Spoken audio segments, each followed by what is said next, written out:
Olá! Hoje nós vamos falar do último item do capítulo 8, Emancipação da Alma. Ele é um resumo teórico sobre o sonambulismo, êxtase e dupla vista, que já foram estudados anteriormente. Vamos nos preparar então para esses estudos, fechando os nossos olhos, agradecendo ao Pai pela oportunidade do estudo, do esclarecimento.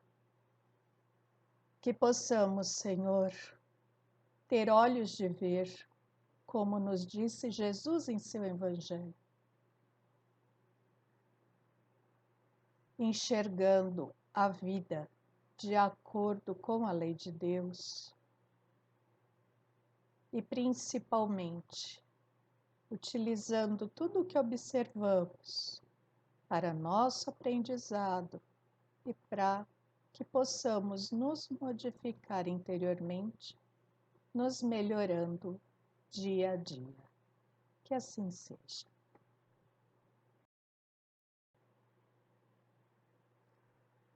Essa questão, a 455, não é propriamente uma questão, ela é uma análise feita por Kardec daquilo que os espíritos trouxeram como ensinamento sobre o sonambulismo, o êxtase e a dupla vista. Então, Kardec praticamente vai trazer a sua visão daquilo que foi ensinado pelos espíritos. E então, nós vamos começar falando sobre o sonambulismo natural e o magnético. Foi feito um resumo do resumo que Kardec fez, porque se eu me atesse a ler aquele resumo, iria ficar muito longo, cansativo. Então, eu fui pegando as partes principais. Recomendo que vocês se dirijam ao Livro dos Espíritos e leiam por completo esse resumo, que é bastante interessante e esclarecedor. Os fenômenos do sonambulismo natural se produzem espontaneamente e são independentes de toda causa exterior conhecida. Em certas pessoas, podem ser provocados por um agente magnético, dependendo da organização física. Então, algumas pessoas possuem essa faculdade. Então, o sonambulismo ele é dividido em natural e magnético. O natural, a gente vai até ver, mas eu já vou antecipar, ele é espontâneo e o magnético é provocado. É provocado pelo quê? Por um agente magnético, isso é, uma outra pessoa é capaz de emitir fluidos e esses fluidos levam aquele que tem a capacidade do sonambulismo a atingir esse estágio. O que é o sonambulismo? O sonambulismo ele é um desprendimento. Então, o corpo físico adormece, espírito e perispírito saem do corpo. Isso acontece também no sono. Só que, qual é a diferença do sonâmbulo? Que ele é capaz de narrar aquilo que ele vê. Nós conhecemos vulgarmente o sonambulismo como aquelas pessoas que levantam, se movimentam. Isso é a forma é uma forma, uma denominação, mas que não é a mesma coisa que Kardec denomina como sonambulismo. Então, existe uma forma que a sociedade denomina como sonambulismo e outra forma que Kardec denomina como sonambulismo. Esse sonambulismo que Kardec denomina, não necessariamente a pessoa se movimenta, mas ela é capaz de narrar as experiências que ela tem nesse período de desprendimento. E quando ela se desprende, ela vai para o plano espiritual. Ela tem experiências num outro âmbito, num outro espaço que não é o espaço que a gente conhece aqui da Terra.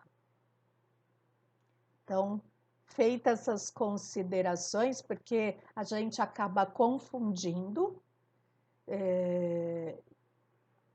pela interpretação da sociedade, da maioria das pessoas, e acabamos não compreendendo bem o que vem a ser esse fenômeno, mas é um fenômeno que o sonâmbulo, quando ele se desprende do corpo físico, ele adquire uma visão potencializada do plano espiritual.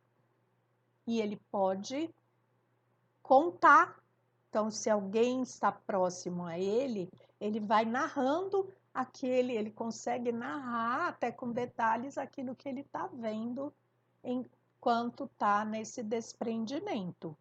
Normalmente, o corpo físico fica num estado de como se a gente estivesse dormindo. A diferença do sonambulismo magnético para o natural é que o magnético é provocado e o natural é espontâneo. Então, nem sempre a pessoa que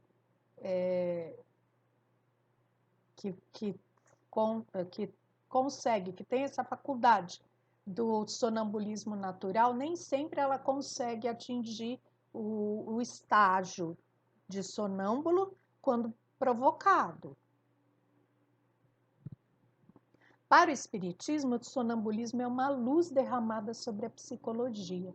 Então, os espíritas não estudam praticamente esse fenômeno, e esse fenômeno seria bastante importante para nos trazer várias lições a respeito do plano espiritual.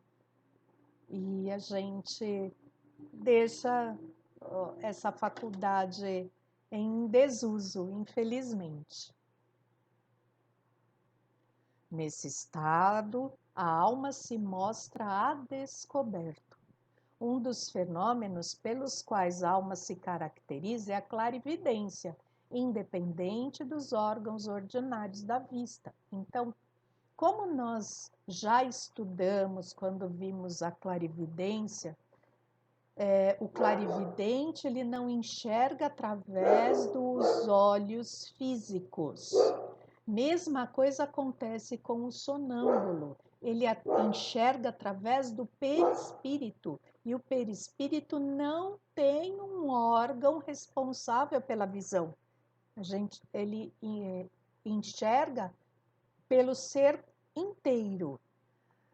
Talvez seja um pouco difícil da gente compreender esse tipo de ocorrência, porque nós estamos acostumados em ter o órgão da visão e quando desprendidos do corpo, nós não percebemos muito bem esse fenômeno. Mas o fato é que, por ele enxergar com o perispírito, então a sua visão é potencializada, ele consegue perceber muito mais coisas do plano espiritual. Mas o sonâmbulo não vê sempre e nem à vontade do experimentador. Quem é o experimentador? É aquele que está ao lado do sonâmbulo, que vai escutando aquilo que o sonâmbulo vai narrando. Essa pessoa não consegue pedir para o sonâmbulo observar determinadas coisas, porque independe da vontade dele, e ele não dirige essa visão. Ela acontece. A alma tem suas propriedades, como o olho tem as suas. Não devemos julgá-la por analogia. Então, Kardec fala assim, nós não podemos comparar essa visão que nós temos através dos olhos com a visão que nós temos através do perispírito. Cada um têm propriedades distintas. A causa da clarividência do sonâmbulo é a mesma, tanto na magnética como na natural, porque é um atributo da alma, é uma faculdade inerente a todas as partes do ser incorpóreo que está em nós e que não tem limites senão aqueles assinalados à própria alma. Ele vê por toda parte onde sua alma pode se transportar, qualquer que seja a distância. Então vamos lembrar que nós dissemos que a linguagem do espírito é a linguagem do pensamento e que o espírito, quando pensa em uma determinada coisa ou lugar, ele consegue se transportar para aquele lugar de imediato. Então, o sonâmbulo acontece a mesma coisa. Se ele pensa em um determinado lugar, ele consegue se transportar imediatamente para aquele lugar. E ele consegue enxergar, então, através de todo o perispírito, então ele se transporta e enxerga de uma forma potencializada. Então imaginem quantos ensinamentos seriam trazidos a nós se tivéssemos o uso correto dessa faculdade, se o espiritismo conseguisse explorar essa faculdade.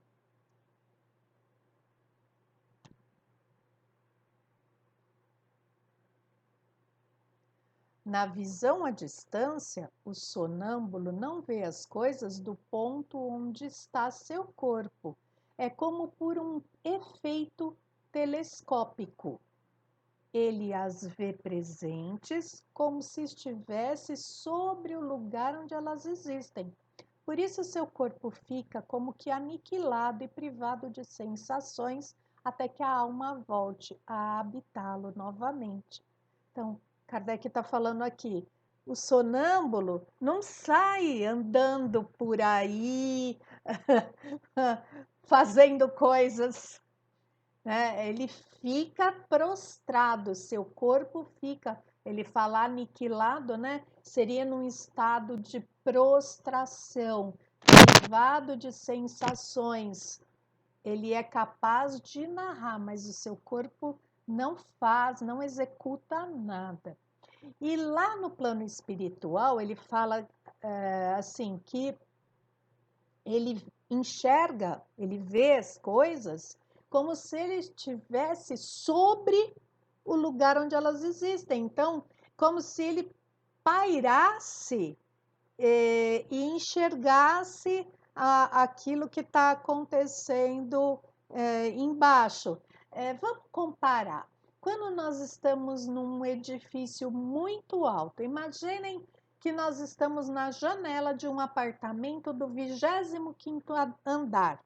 Então, nós debruçamos nessa janela e enxergamos tudo aquilo que acontece embaixo, lá no térreo. O espírito tem essa mesma sensação, segundo o que Kardec fala. Só que quando nós estamos nos 25º andar, nós enxergamos tudo pequenininho. E o espírito, o sonâmbulo, ele enxerga no tamanho natural, ele enxerga grande. Ele fala, né, um efeito telescópico, como se ele tivesse nessa janela com um binóculo, enxerga tudo num tamanho bom, né, um tamanho grande, e como se ele estivesse pairando, como se ele estivesse vendo de cima. Espero ter sido claro, porque acho que eu enrolei bastante essa explicação. Essa separação parcial da alma e do corpo constitui um estado anormal. Pode ter uma duração mais ou menos longa, porém não indefinida. Então, essa não é natural o corpo físico estar separado do espírito e do perispírito, é um estado anormal. nós encarnados, nós precisamos das 3 partes, né? Espírito, perispírito e corpo físico. A duração desse estado pode ser mais ou menos longa, mas não pode ser indefinida, porque se for indefinida, o espírito morre. O corpo experimenta fadiga depois de um certo tempo, sobretudo quando a alma se entrega a um trabalho ativo. Então, quando o espírito e o perispírito do sonâmbulo voltam ao corpo físico, ele se sente extremamente cansado, principalmente quando ele teve uma atividade bastante grande lá no plano espiritual. Então, quanto mais ativo, mais cansado ele se sente. A vista do espírito não está circunscrita, então ele não vê de uma forma estreita. Isso explica porque os sonâmbulos não podem lhe assinalar um órgão especial. Eles veem porque veem, sem saber nem porquê, nem de que forma. A vista não tem sede própria para eles. Então, de novo, eles não veem através da visão que a gente utiliza, a visão do corpo físico. Eles utilizam uma forma diferente de visão. Como Kardec explica, vem porque vem. Eles não conseguem explicar essa forma de visão. O poder da lucidez sonambúlica não é ilimitado, mesmo quando completamente livre, nem restringidos seus conhecimentos e faculdades, conforme o grau de perfeição que atingiu. Essa é a causa da clarividência sonambúlica não ser universal nem infalível. Quando é usada por curiosidade ou experimentação, menos se pode contar com sua infalibilidade. Então, como eu disse lá no começo, o uso dessa faculdade depende do grau de adiantamento. Então, quanto mais adiantado é o espírito do sonâmbulo, mais próximo à realidade ele vai narrar. Então, ele vai ter mais oportunidades de experiências no plano espiritual, ele vai ter experiências mais amplas, ele vai conseguir narrar de uma forma mais assertiva e aquilo que ele narra é o mais próximo da experiência que ele está tendo no plano espiritual. Mas nem sempre essa narrativa é infalível, ela pode ser muito próxima, mas ela não é infalível. E quanto menos o espírito é desenvolvido, mais propenso a não exprimir aquilo que é real, ele tem. Muitas vezes até porque ele não compreende aquilo que ele está vendo, então ele não consegue nem explicar. E quando essa faculdade, então, é utilizada por curiosidade ou experimentação, menos ainda se pode contar com ela, com a sua infalibilidade. Ela vai ser falível, ela poderá conter fatos irreais. Em estado de desprendimento, como se encontra o espírito do sonâmbulo, entre em comunicação mais fácil com outros espíritos, tanto encarnados como desencarnados. Então, como o espírito está desprendido do corpo físico, ele consegue entrar em contato com outros espíritos muito mais facilmente. E é interessante que ele consegue entrar em contato com espíritos tanto de encarnados como de desencarnados. Essa comunicação se estabelece pelo contato dos fluidos que compõem os perispíritos e servem de transmissão ao pensamento. Então, já vimos que a linguagem do espírito é a linguagem do pensamento. Em estado sonambúlico, o espírito que encontra com outros espíritos, sejam encarnados ou desencarnados, eles vão se comunicar através do pensamento. O sonâmbulo não tem necessidade de que o pensamento seja articulado pela palavra. É isso que o torna impressionável e acessível às influências da atmosfera moral na qual se encontra. Então, é esse fato da comunicação ser via pensamento que vai ser mais precisa ou menos precisa de acordo com o grau evolutivo do espírito. É por isso que o concurso de espectadores prejudica o desenvolvimento de suas faculdades, que se recolhem em si mesmas e não se desdobram com toda a liberdade, senão na intimidade em um meio simpático. O que é um meio simpático? É um meio onde as pessoas têm o mesmo pensamento. Em presença de pessoas malévolas ou antipáticas por quê? Porque tem os pensamentos diferentes. Produz o efeito da mão sobre a sensitiva. Sensitiva é aquela planta que quando nós aproximamos a mão dela, ela se fecha. Então, o que ele está fazendo? Uma comparação do sonâmbulo com essa planta.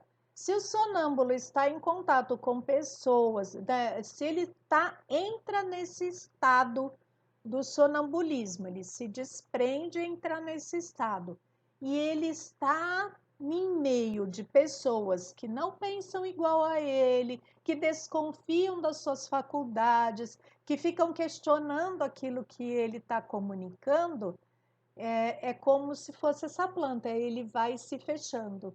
Ele não consegue mais ter essa facilidade de comunicação, de experiência de fenômenos. Então, o meio onde ele se encontra é decisivo para que esse fenômeno ocorra de uma forma mais adequada e menos falível. O sonâmbulo vê ao mesmo tempo seu próprio espírito e seu corpo, faltou o aí. Mas nem sempre se percebe dessa situação, o que faz com que fale de si mesmo como se estivesse falando de uma pessoa estranha. Então, para o sonâmbulo, tem alguns sonâmbulos que nem compreendem o que está acontecendo, porque ele consegue ver a si mesmo e ver o seu corpo. Para aquele que não tem essa consciência de que o perispírito e o espírito pode se desprender do corpo físico, muitas vezes ele vai falar de si mesmo como se fosse outra pessoa.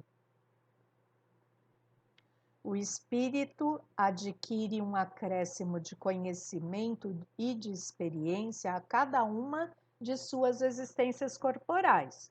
Ele os esquece em parte durante sua encarnação, mas se lembra deles como espírito. Assim é que certos sonâmbulos revelam conhecimentos superiores ao grau de sua instrução e capacidade intelectual aparente.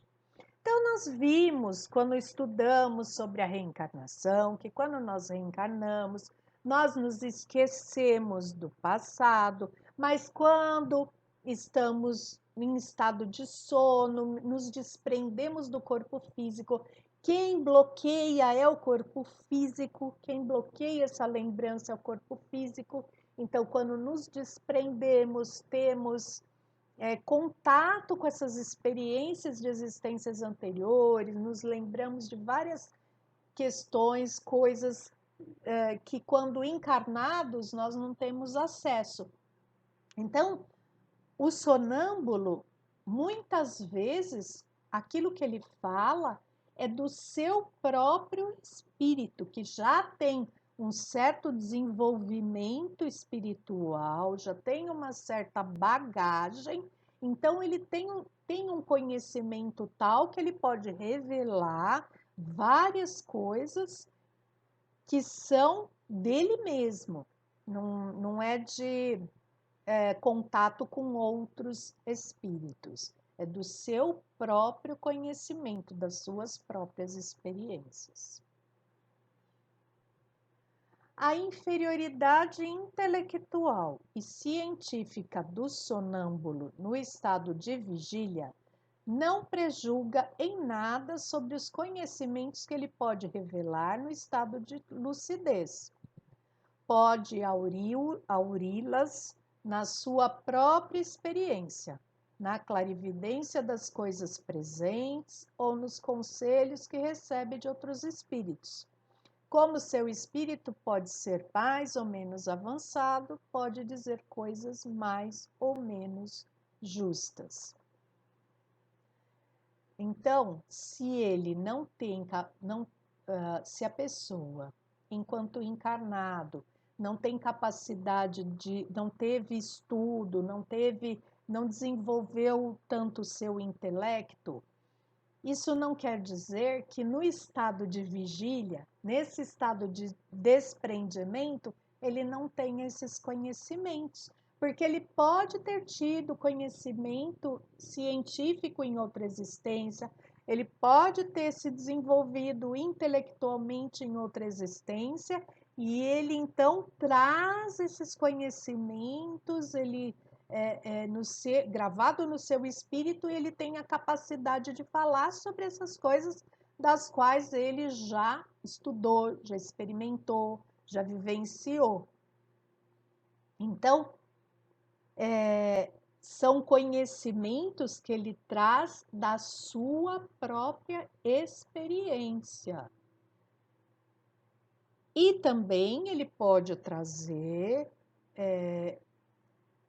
conhecimentos da experiência e do contato de outros espíritos. Então, quando ele se desprende, ele entra em contato com o outro espírito, pelo pensamento, emite aquele pensamento, ele capta e ele transmite aquela pessoa ao que o Kardec chama de experimentador, né? Aquela pessoa que está junto a ele para receber os conhecimentos que ele vai narrar. Então, Kardec coloca assim, que como ele pode ser, como ser sonâmbulo não depende da evolução espiritual, ele pode ser um espírito mais avançado ou mais atrasado. Então, ele pode dizer coisas mais justas, mais verdadeiras, mais reais ou menos, de acordo com sua evolução espiritual. Pelos fenômenos dos dois tipos de sonambulismo, a providência nos dá prova irrecusável da existência e da independência da alma, nos fazendo assistir ao espetáculo de sua emancipação e, por este meio, abrindo o livro do nosso destino. Quando um sonâmbulo descreve o que se passa à distância, vê a si mesmo naquele lugar e se sente transportado para lá. Seu espírito encontra-se naquele lugar. Então, olha, quantas vezes nós duvidamos da vida depois da vida? Quantas vezes nós questionamos se realmente existe um plano espiritual, se realmente existe o espírito, ou se essa vida aqui, se esse corpo é a minha única experiência? E aqui Kardec fala que o sonambulismo é uma maneira que a providência tem de nos dar provas irrecusáveis de que existe vida depois da vida, que existe um plano espiritual, que existem outros tipos de experiência e que, através do sonambulismo, abre um grande livro, né? O livro do nosso destino. E que quando um sonâmbulo está descrevendo algum fato, ele realmente está no local onde este fato que ele descreve está ocorrendo. Então, o espírito com o perispírito, ele tem essa condição, essa possibilidade de se transportar aos locais do plano espiritual. Lembrando que, dependendo da nossa condição evolutiva, nós não temos permissão para frequentar determinados locais do plano espiritual, porque nós não compreenderíamos, seria até prejudicial. Tanto que se faz a comparação que quando a pessoa recebe um grande facho de luz imprimindo em sua vista, que ela se torna cega. Se a luz é muito forte, nós olhamos em direção àquela luz, nós nos tornamos cegos momentaneamente. Então, as experiências, elas são de acordo com aquilo que o espírito pode suportar.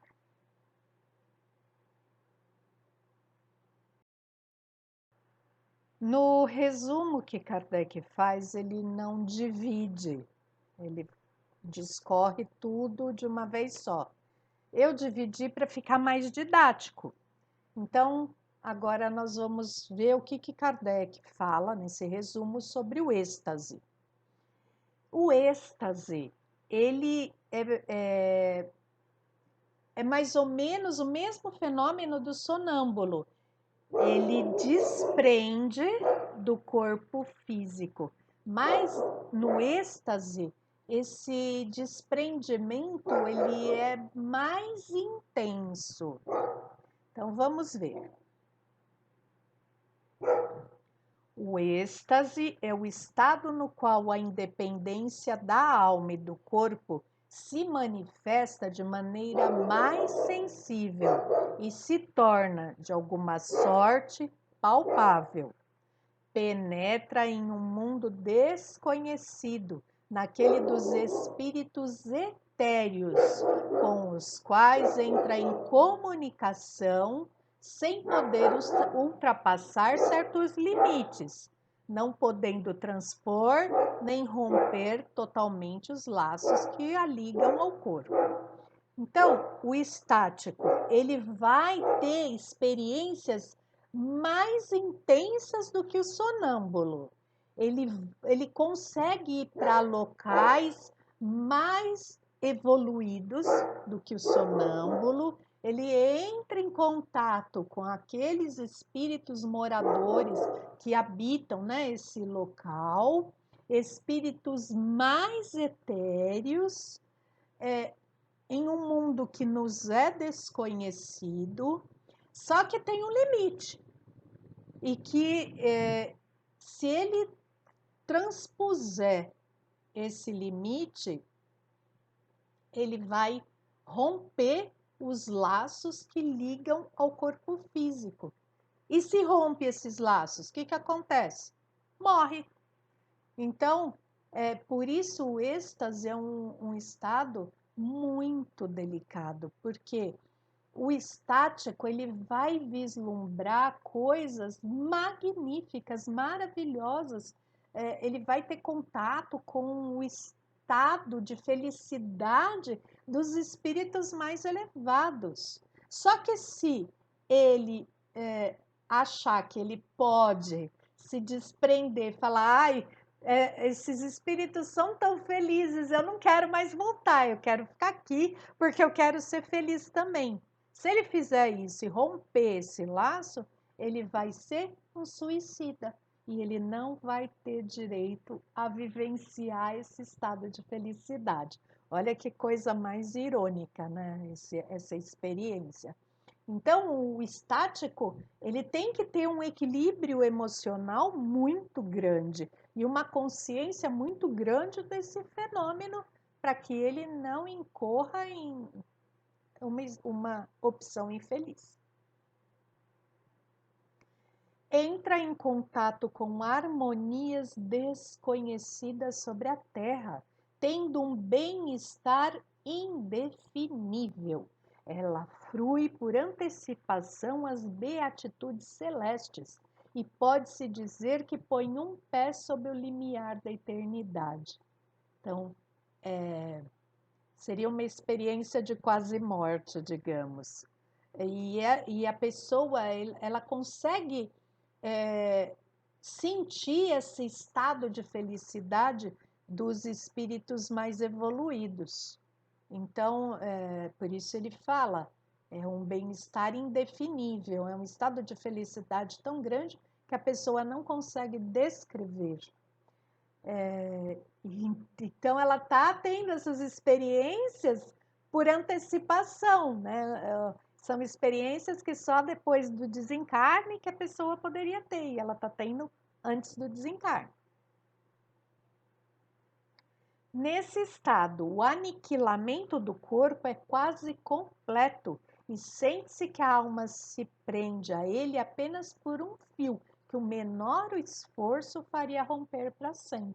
Então, nesse estado, o corpo fica quase muito perto do estágio de quase morte, né? Ele fica bem... nossa, nem sei descrever isso, mas o fato, ele fala aniquilamento quase completo. Vamos imaginar uma pessoa que está assim, com suas funções básicas no limite mesmo.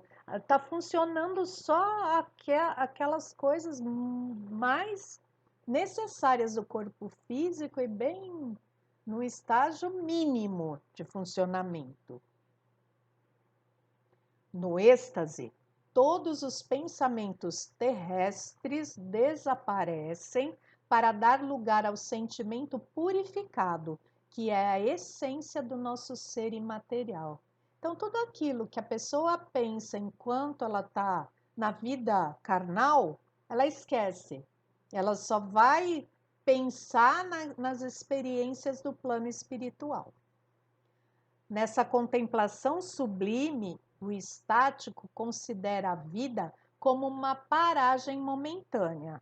Para ele, os bens e os males, os prazeres grosseiros e as misérias deste mundo não são mais do que incidentes fúteis de uma viagem cujo atermo tem a felicidade de avistar. Então, ele compreende que todos os nossos problemas, todas as nossas infelicidades, todas as nossas mazelas são momentos que como se fosse, quando a gente vai viajar, um acontecimento fútil. Então, que aquilo que a gente dá tanta importância enquanto encarnado, ele percebe que não tem essa importância toda que a gente dá.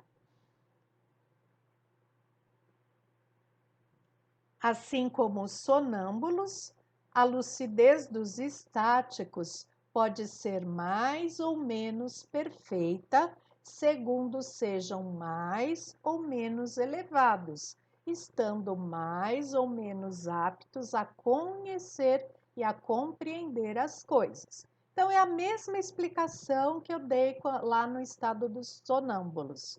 Né? Quanto mais elevado, melhor ele vai compreender, maiores experiências, mais facilidade ele vai ter de estabelecer essa comunicação via pensamento.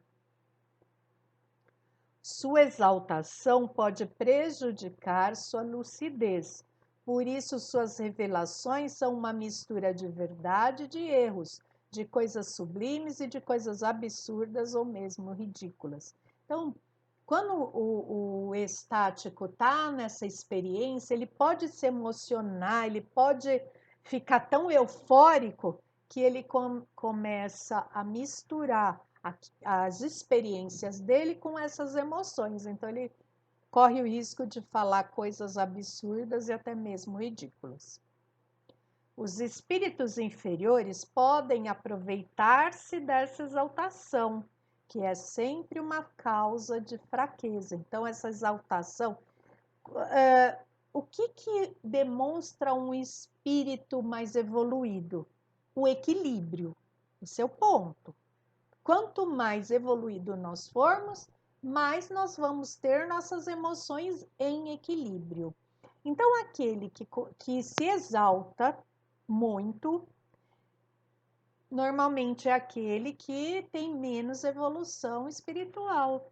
E daí os espíritos inferiores se aproveitam dessa exaltação.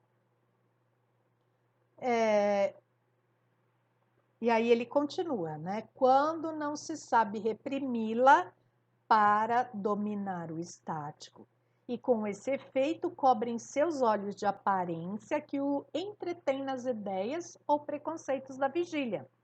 Nem todos são assim. Cabe a nós julgar e pesar suas revelações na balança da razão. Então, aquele estático que tem um equilíbrio emocional, ele vai conseguir transmitir informações mais equilibradas e mais próximas à realidade. Aquele que se descontrola e que se exalta, ele pode ser influenciado pelos espíritos inferiores que vão aproveitar-se dessa exaltação, vendar seus olhos, utilizar de formas a que esse espírito veja coisas que são irreais e até as suas ideias, enquanto encarnados, pode estar influenciando isso, aquilo que ele vai falar. Então, Kardec fala que nós temos que julgar as revelações, colocar na balança da razão. Isso não é novidade, porque Kardec fala que nós temos que colocar na balança da razão todas as informações que nós recebemos, inclusive as do plano espiritual. Sempre, sempre analisar. Não acreditar em tudo que nós escutamos. Então, existem pessoas que, e agora eu vou aproveitar falar, talvez vocês fiquem meio sentidos, mas eu acho que é importante falar isso. Existem pessoas que veem videozinhos do YouTube falando sobre, ou até textos, né? Falando sobre acontecimentos catastróficos ou falando sobre o futuro, fazendo revelações e acreditam em tudo aquilo que escutam e leem. Isso é importantíssimo para nós sempre usar o crivo da razão. Não acreditem em tudo que vocês escutam, em tudo que vocês leem. Às vezes, os espíritos podem se utilizar de nomes de pessoas conceituadas e passar informações errôneas. Tudo tem que ser observado, analisado, pesado antes de que acreditemos. Sobre a segunda vista. A segunda vista, ela já é diferente do sonambulismo e do êxtase. Vamos ver por quê.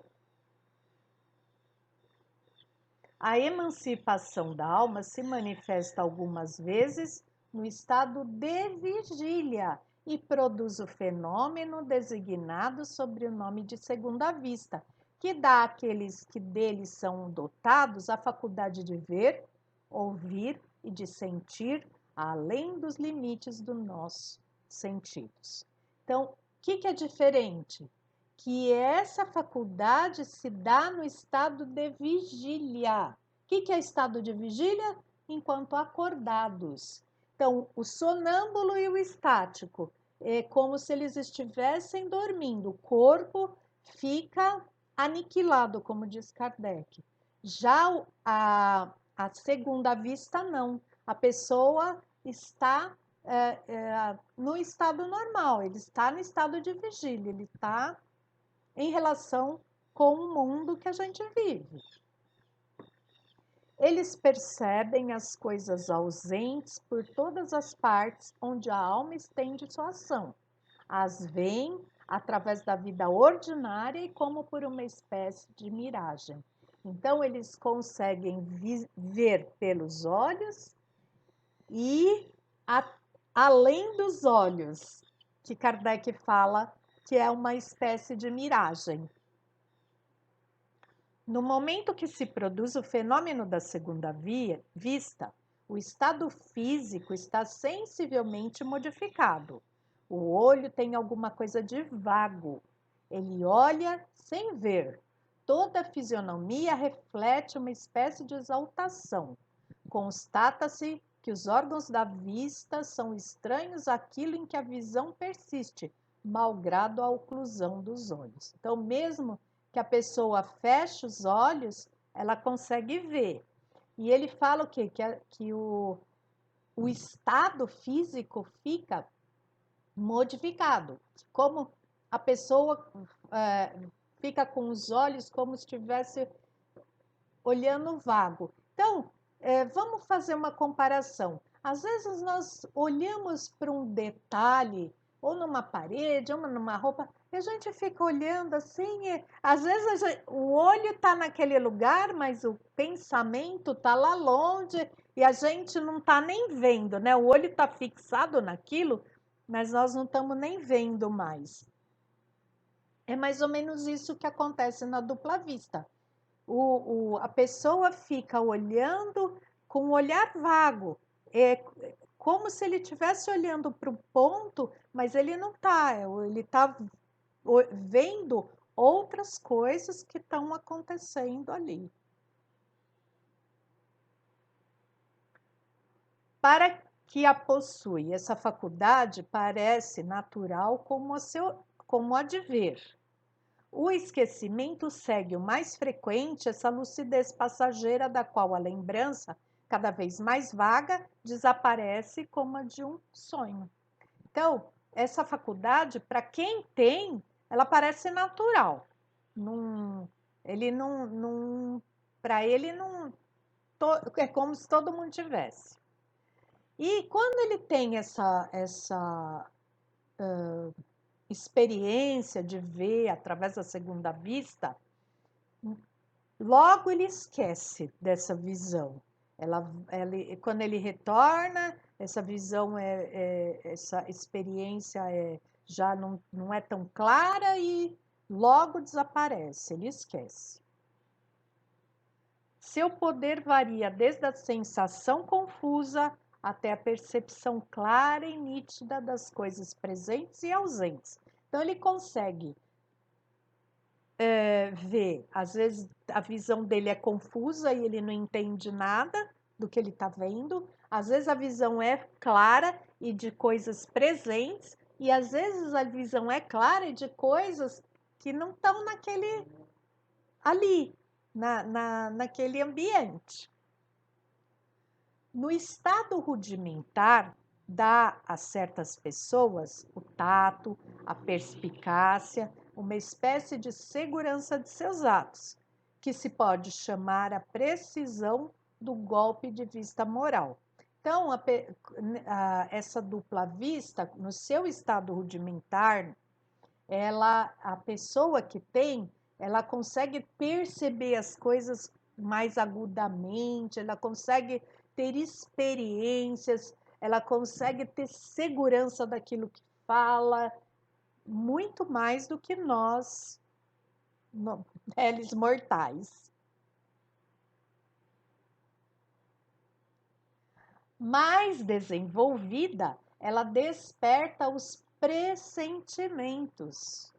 Mais desenvolvida ainda, mostra os acontecimentos ocorridos ou em vias de ocorrer. Então, aquele que tem a dupla vista, ele pode ter contato com acontecimentos que ainda vão ocorrer, que seria a que a gente chama de premonição, né? De ver o futuro. É como se ele visse o futuro. Só que ele realmente passa, né? Ele realmente vê, ele enxerga aquilo que vai acontecer. Então, na verdade, a dupla vista, ela tem graus de desenvolvimento, né? Pelo que o Kardec coloca. Ela é tem o rudimentar, que ela é pouco desenvolvida, um pouco mais desenvolvida, a pessoa tem pressentimentos, então é como se ela tivesse a intuição, né, daquilo, e mais desenvolvida ainda, ela vê os acontecimentos futuros. O sonambulismo, tanto natural como artificial, o êxtase e a segunda vista são variedades ou modificações de uma mesma causa. Eles estão na natureza e existiram em todos os tempos e encontra-se neles a explicação de uma multidão de fatos que os preconceitos fizeram considerar sobrenaturais. Então, tanto o sonambulismo, como o êxtase, como a segunda vista, não são sobrenaturais, são naturais. Estão aí, sempre tiveram, sempre ocorreram e vão continuar ocorrendo. São estágios que algumas pessoas conseguem ter e que podem nos ajudar na explicação de muitos fatos que a gente considera como sobrenatural, porque nós não entendemos, mas a partir do momento que eles se tornam explicados, eles passam a não ser mais sobrenaturais. Daí a importância de aprimorarmos, né, todas essas dádivas da providência divina, elas têm que ser aprimoradas através da nossa evolução espiritual, através do estudo. E, na verdade, não só isso, né, mas a nossa inteligência, as nossas percepções, nós podemos ir aprimorando isso através do estudo, através do nosso autoconhecimento, através de trabalharmos os nossos sentimentos.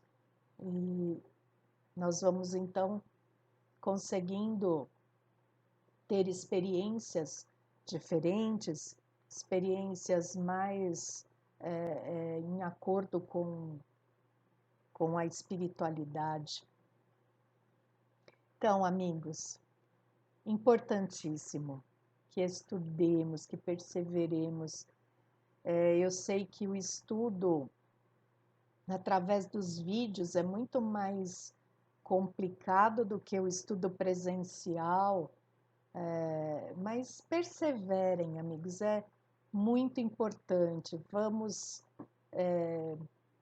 ampliar os nossos conhecimentos, porque ampliando os nossos conhecimentos, nós vamos desenvolvendo a nossa inteligência e vamos conseguindo ver o mundo de outra forma, de ver as nossas experiências e até as nossas dores de outra forma.